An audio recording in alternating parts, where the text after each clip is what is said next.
నక్సల్బరీ 70లో నక్సల్బరీ రాజకీయాలుగా మారింది.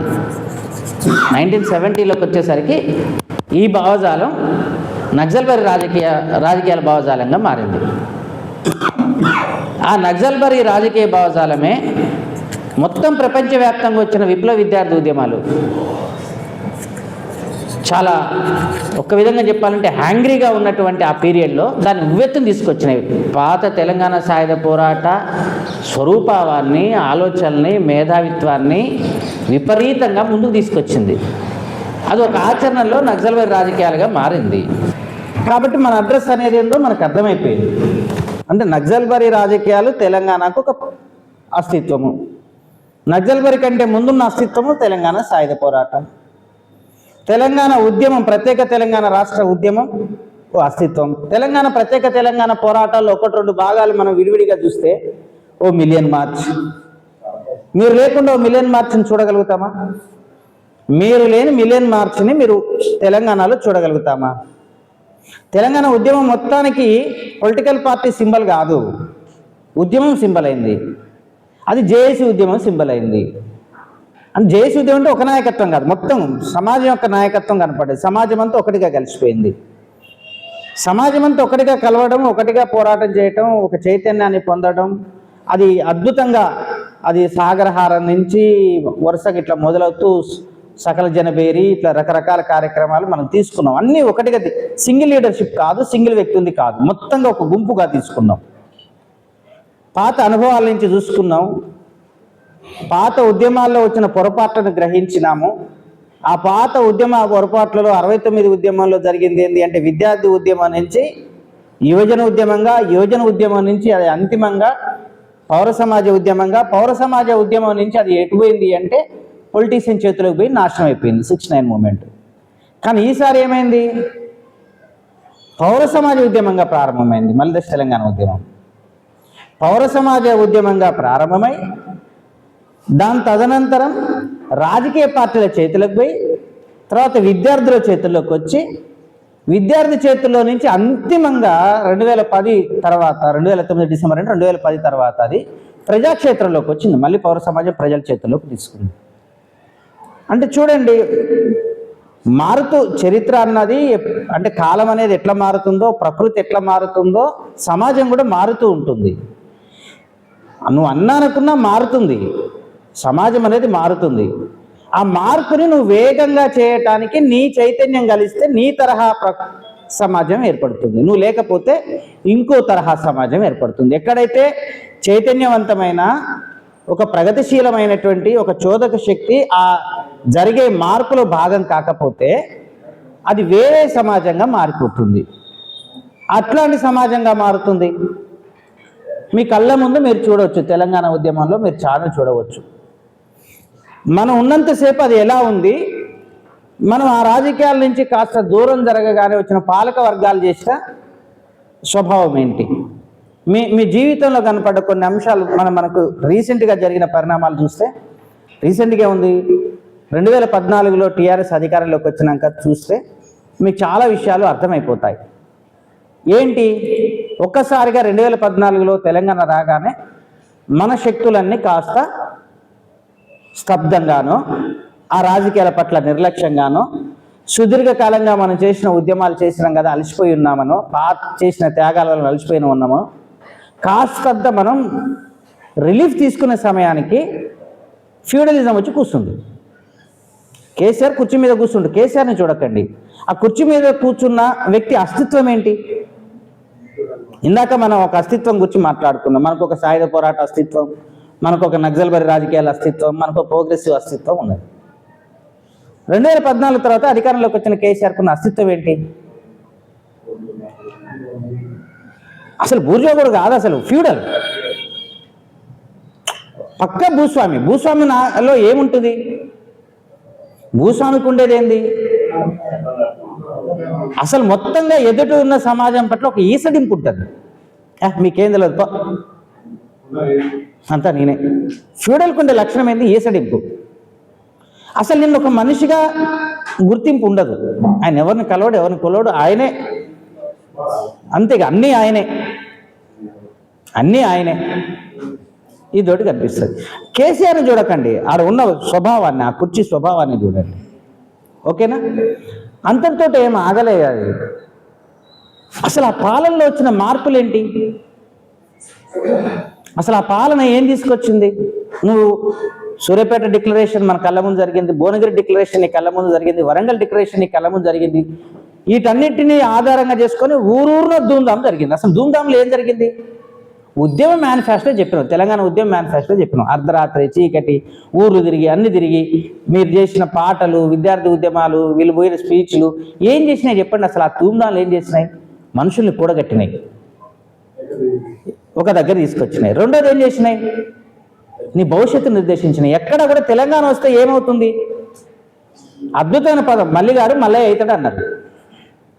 మల్లిగాడు మల్లయ్య అవుతాడు అన్నారు. మల్లిగాడు మల్లయ్య గాడు వెనకాల ఎంత పెద్ద చరిత్ర ఉంది. ఒరే మల్లిగా అనే పదాల్లోకి అదే మల్లిగాడు గుర్తు పట్టుకున్నప్పుడు, ఓ 303 రైఫిల్ పట్టుకున్నప్పుడు, ఒక అన్నలలో కలిసినప్పుడు మల్లిగాడిగానే ఉండిపోయిందా? అన్న కాలేదా? మల్లన్న కాలేదా? మనం భవిష్యత్తు సమాజానికి ఏమని వాగ్దానం చేసినాం? ధూమ్ధాంలలో మనం ఏం వాగ్దానం చేసినాం అన్న? ఈ పొలిటికల్ పార్టీలను చూసి ప్రజలు ఎవ్వరు రాలేదు తెలంగాణ ఉద్యమంలోకి. మనలాంటి వాళ్ళు చేసిన కృషి వల్లనే ప్రజలు ఉద్యమంలోకి వచ్చారు. మనం ఆగినాం. అధికారం వచ్చిన తర్వాత ఏం జరిగింది? ఆయన పాలనలో ఇవేవి కనపడకుండా న్యూ డిజైన్ అయిందా కాలేదా? తెలంగాణ న్యూ డిజైన్ అయిందా కాలేదా? కొత్త షేపింగ్కి వచ్చిందా రాలేదా? ఏంటి ఆ షేపింగ్? Feudal shaping. అసలు ఎట్లా తెలంగాణలో మళ్ళీ పాత దొరలు ఏం చేసారో అదే దొరరికం తెలంగాణలో ఎస్టాబ్లిష్ అయింది. మీరు ప్రతి చోట చూడండి, ఉత్తర తెలంగాణలో ఇంకా క్లియర్గా కనపడుతుంది. ఎంటబడి కొట్టిన అన్నలు, ఎంటబడి కొడుతున్న దొరలందరూ, పట్టణానికి పోయిన దొరలందరూ మళ్ళీ ఊళ్ళలోకి వచ్చి సర్పంచ్ లేరు, ఎంపీటీసీ లేరు, జెడ్పీటీసీ లేరు, ఎమ్మెల్యే లేరు, ఎంపీ లేరు, అదే దొరలు. చిన్నపాటి అదేంది? సాదా బైనామా పేరు మీద మనవాళ్ళు సాధించుకున్న భూములన్నీ ఏమైనాయి? మనం ఆక్రమించుకొని పంచిన భూములన్నీ ఏమైనాయి? ధరణి పేరు మీద ఏదో రూపంలో మళ్ళీ పోయినాయి, పాత్రికార్ల పేరు మీద పోయినాయి.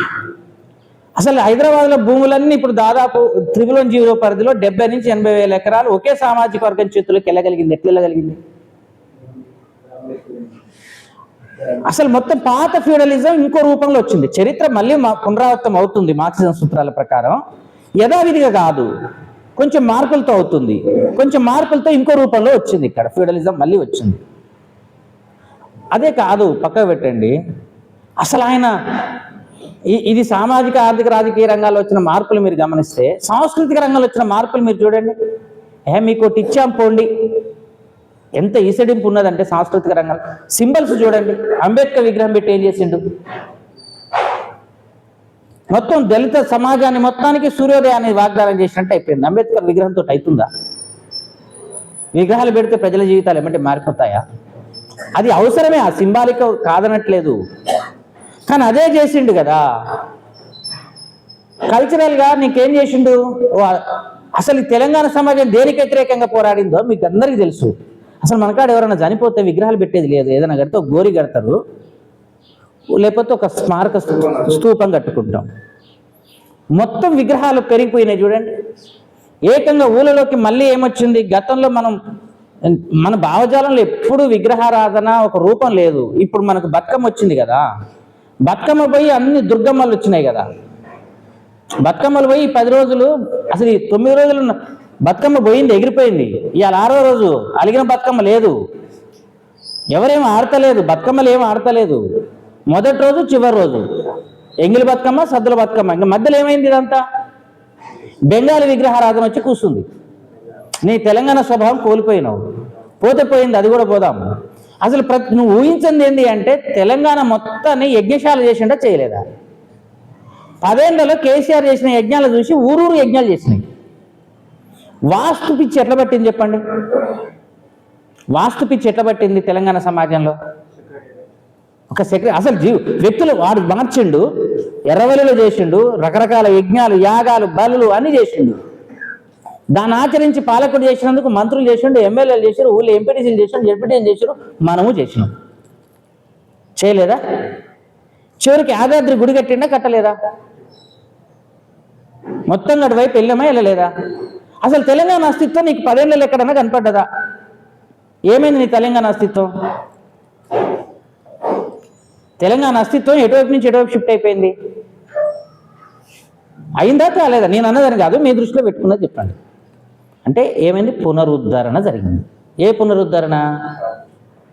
ప్రగతిశీలకు వ్యతిరేకమైంది, అమానవీయతకు వ్యతిరేకమైంది, గుంపు జీవితానికి వ్యతిరేకమైంది. అసలు నీ అస్తిత్వం ఒకటి పోయి ఇంకో కొత్త అస్తిత్వం వచ్చింది. పాతదాన్ని పునరుద్ధరింపజేయటం. ఫాసిజానికి ఉండే ప్రాథమిక లక్షణం ఏంటి అంటే పునర్జీవనం. పునరుద్ధరించడం అనేది ఫాసిజం యొక్క ప్రాథమిక లక్షణం.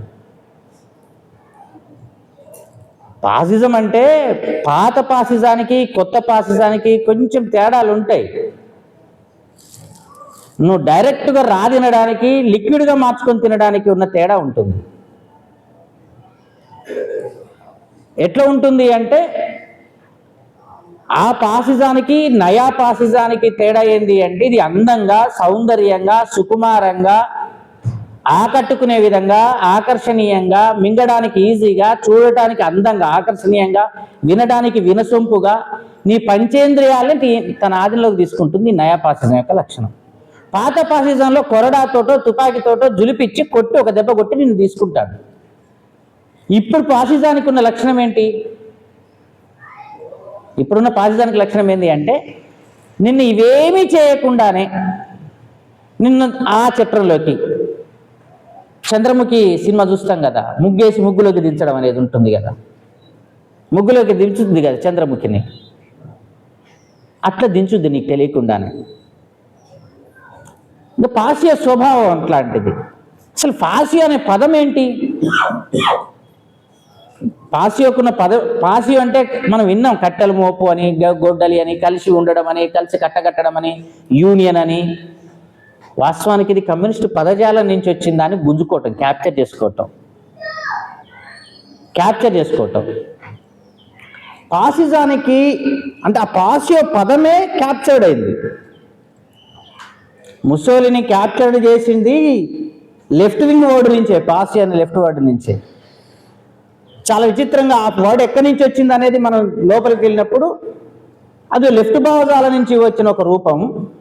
అది కాస్త ఏమైంది, ఏ రూపాన్ని తీసుకుంది అని చెప్పడానికి అది చూడవచ్చు.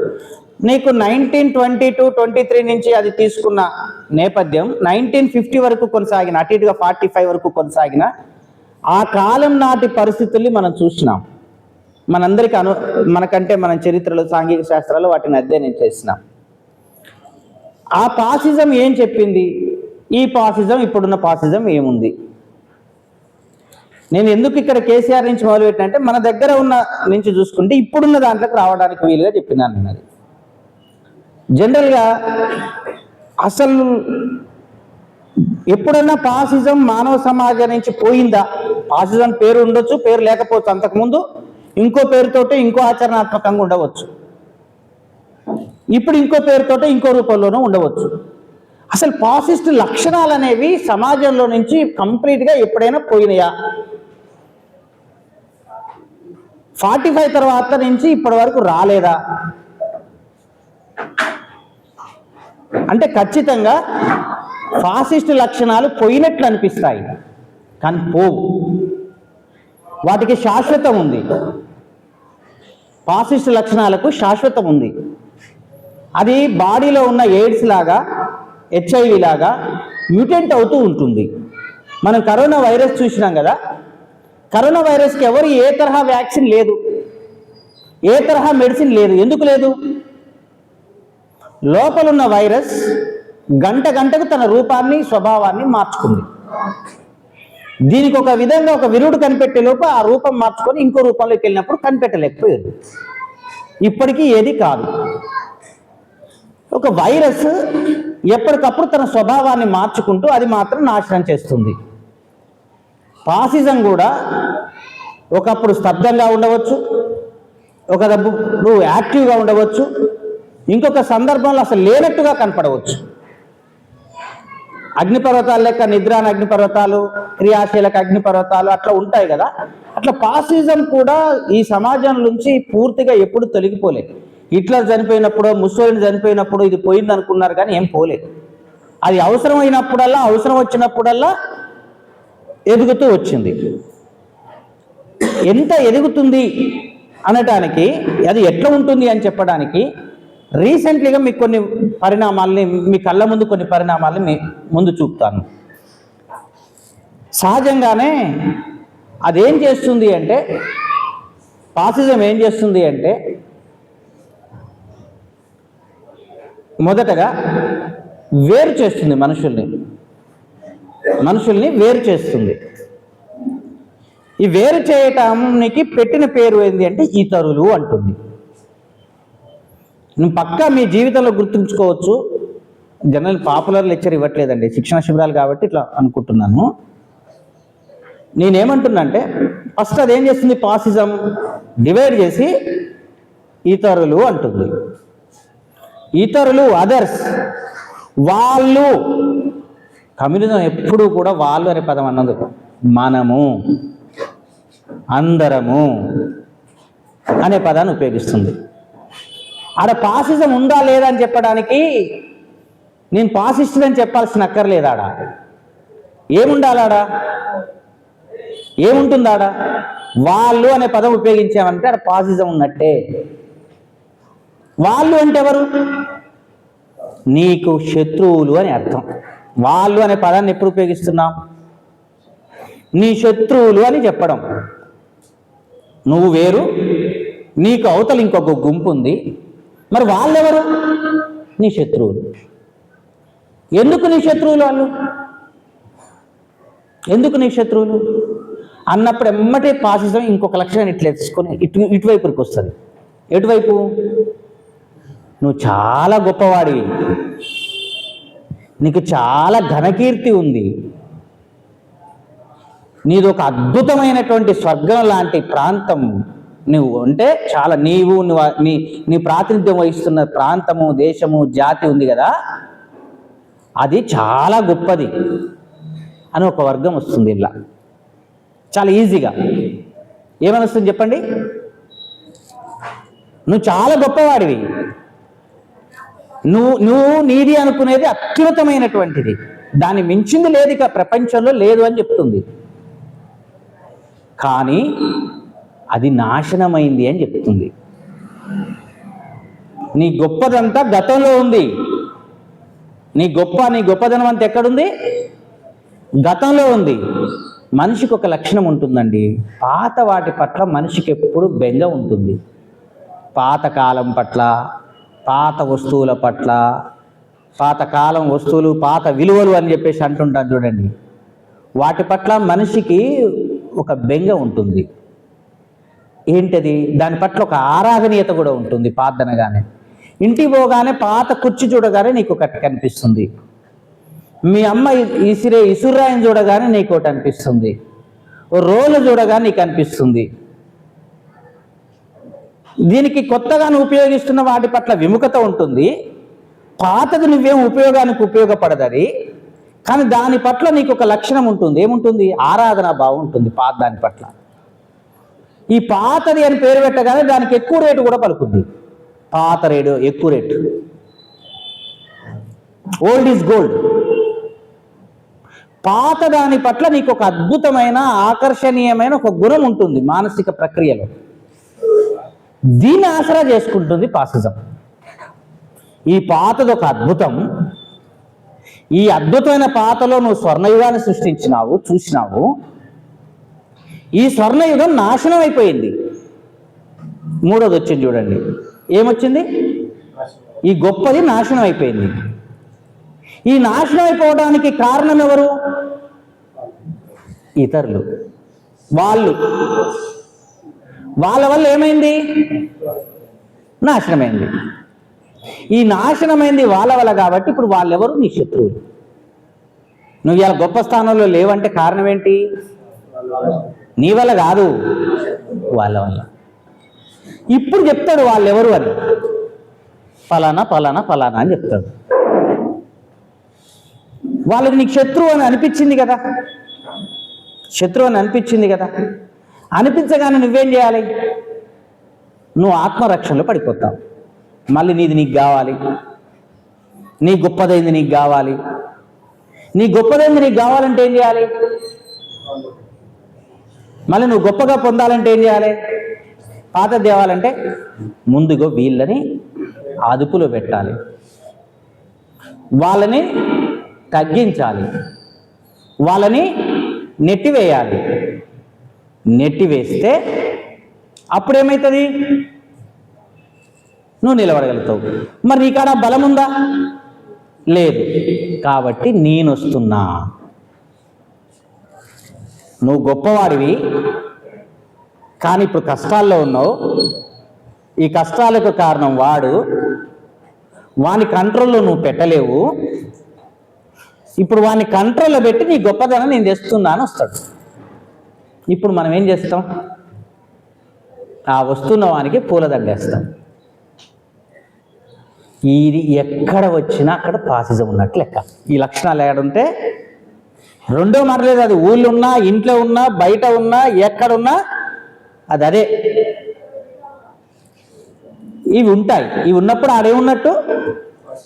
ఫాసిజం ఉన్నట్టు. మీరు ఉదాహరణకు కొన్ని అంశాలు మీరు పరిగణలోకి తీసుకోండి. నిన్న మీరు కిర్క్ అనేట ఆయన, చార్లీ కిర్క్ అనేట ఆయన చనిపోయాడు, గుర్తుంది కదా? అమెరికాలో చార్లీ కిర్క్.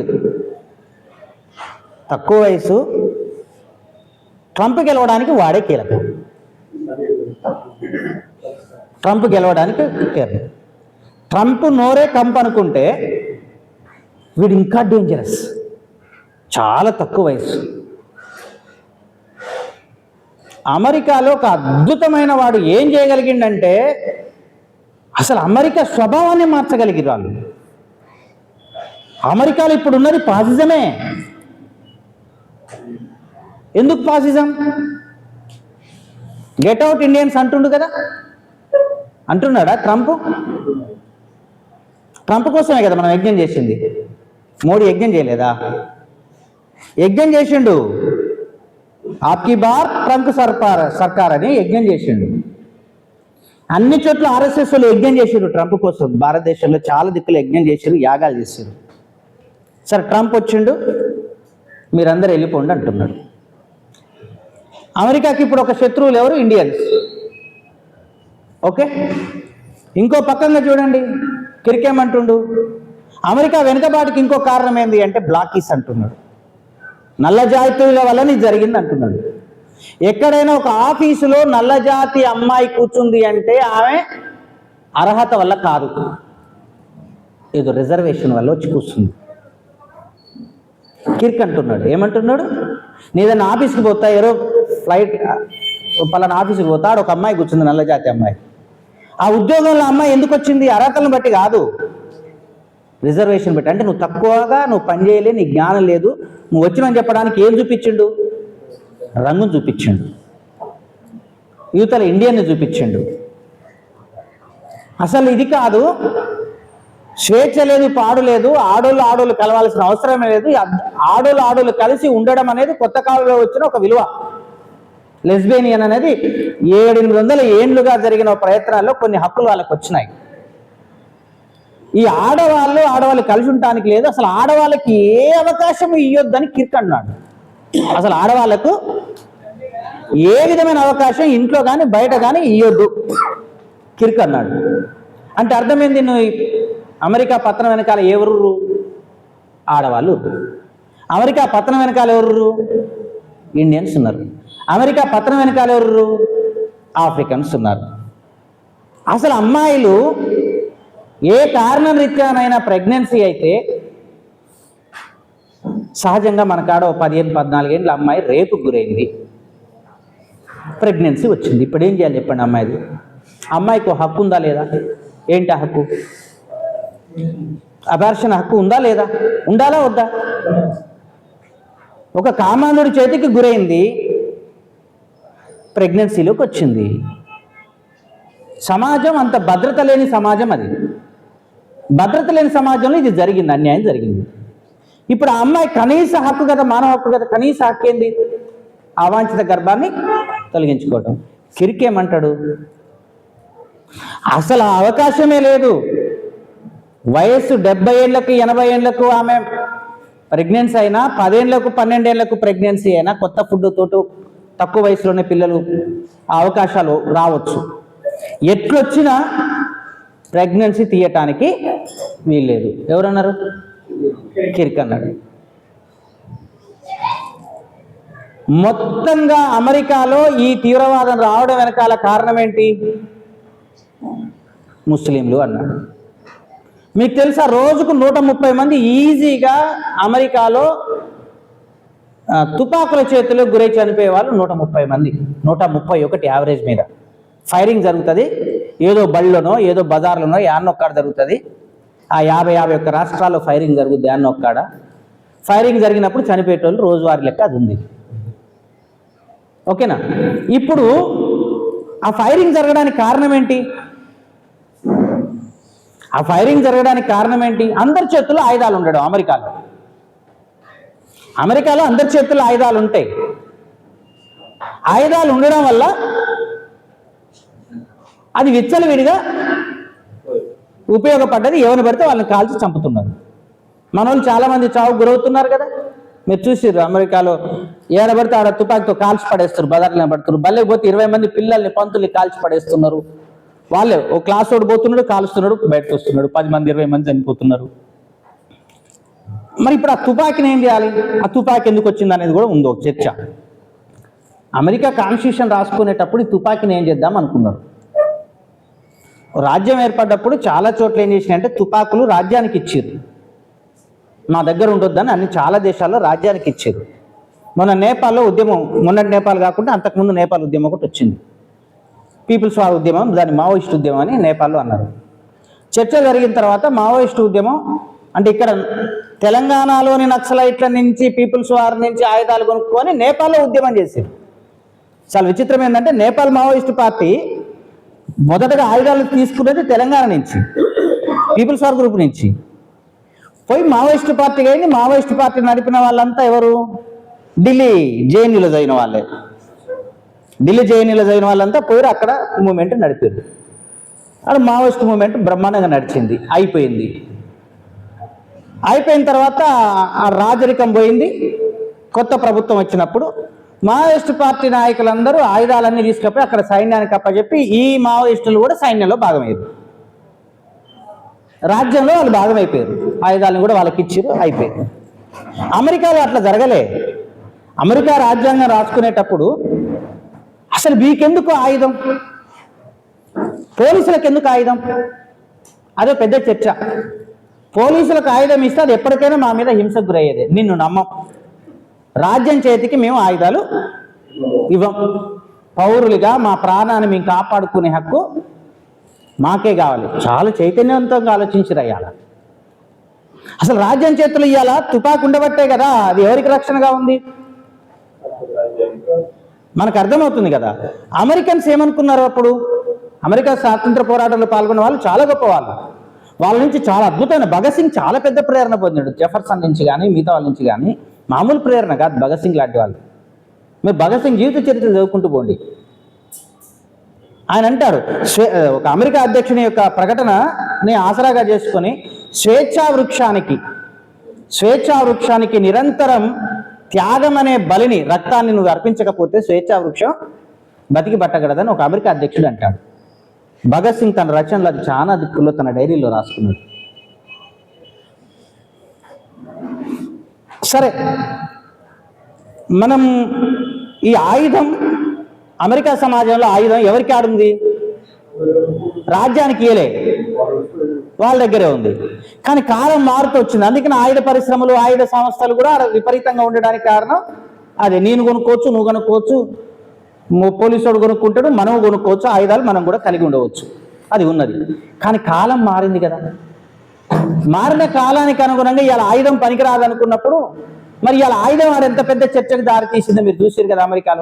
అమెరికాలో ఇప్పుడు కొత్త ఉద్యమం ఏంటంటే అంతటా ఆయుధాన్ని తొలగించండి, జనాలకు ఆయుధాలు ఉండొద్దు అనే మూమెంట్ అలా ప్రారంభమైనది చాలా దిక్కుల్లో. అదో పెద్ద రూపంలోకి తీసుకెళ్ళింది, అమాయకులు చనిపోతున్నారు అనే ఉద్దేశంతో వచ్చింది. ఇందులో ఒక మంచి యాంగిల్ ఉంది, కానీ కిరికి పట్టుకున్నది ఏ యాంగిల్ అంటే మన చనిపోయిన కిరికి పట్టుకున్నది ఈ ఆయుధం ప్రజల నుంచి తీసి రాజ్యం చేతిలో పెడితే మిగతా వాళ్ళని అంచలేం కాబట్టి ఈ రాజ్యం ఇక్కడే ఉంచాలి అని అంటాడు. ఆయుధం పట్ల ఆయనకు అభిప్రాయం ఉంది, మహిళ పట్ల ఒక అభిప్రాయం ఉంది, ముస్లిం పట్ల ఒక అభిప్రాయం ఉంది, లెస్బేనియన్ పట్ల ఒక అభిప్రాయం ఉంది, మిగతా దేశస్తులందరి పట్ల ఒక అభిప్రాయం ఉంది. మొత్తంగా వాడెవరు అంటే అక్కడి ఉదార రైట్ వింగ్ సమాజంలో బాగా ఎదుగుతున్నవాడు. 10 ఏళ్ల కింద వాడు ఫాసిస్ట్ పార్టీలో కూడా సభ్యుడు. ఫాసిస్ట్ పార్టీ నాయకుడిని అక్కడ 10 ఏళ్ల కింద ఒక ఎన్కౌంటర్లో చంపేసింది. అట్లా చంపబడిన ఆ కమిటీకి వీడిప్పుడు ట్రంప్కు మొన్న దగ్గర మీటింగ్ పోయి కాల్ చేశారు. కాల్చగానే కిర్కు చనిపోయినాడు. ఇప్పుడు కిర్కు చనిపోగానే ట్రంప్ ఎక్కడికి వచ్చిండు? ఆ బాడీ దగ్గరకు వచ్చిండు, దాని మీద చర్యలు చేపడతా అంటున్నాడు. మొత్తం దాని బిహేవియర్ మొత్తం ఏంటి అలా అంటే కిర్కు ఒక చరిత్ర పురుషుడిగా వాళ్ళ జీవితంలో మారిపోయింది. మానవత్వానికి సమాజానికి వ్యతిరేకమైన ఒక మనిషి ఇవాళ ఏమైండు? వాని కీర్తించే స్థితికి చేరుకురు. ఇది ఒకటి మీకు కనిపిస్తుంది. మరొక అంశం కూడా ఉంది, మీరు ఈ మధ్య విని ఉంటారు, రాబిన్సన్ పేరు విన్నారో లేరో, ఇంగ్లాండ్లో పెద్ద ఉద్యమం జరిగేది. వారం 10 రోజుల కింద మీరు పెద్ద ఉద్యమాన్ని చూసుంటారు.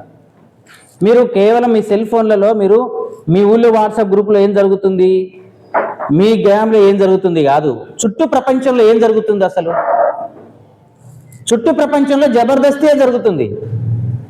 ఈ జబర్దస్త్ ఈటీవీ జబర్దస్తి కాదు, ఒకరి మీద ఒకడు డామినేట్ చేసే జబర్దస్తినే జరుగుతుంది. ఆ జబర్దస్తి ఏంటి? మొన్న రీసెంట్లీగా ఈయన రాబిన్సన్ ఇంగ్లాండ్లో పెద్ద ఉద్యమాన్ని సృష్టించిండు.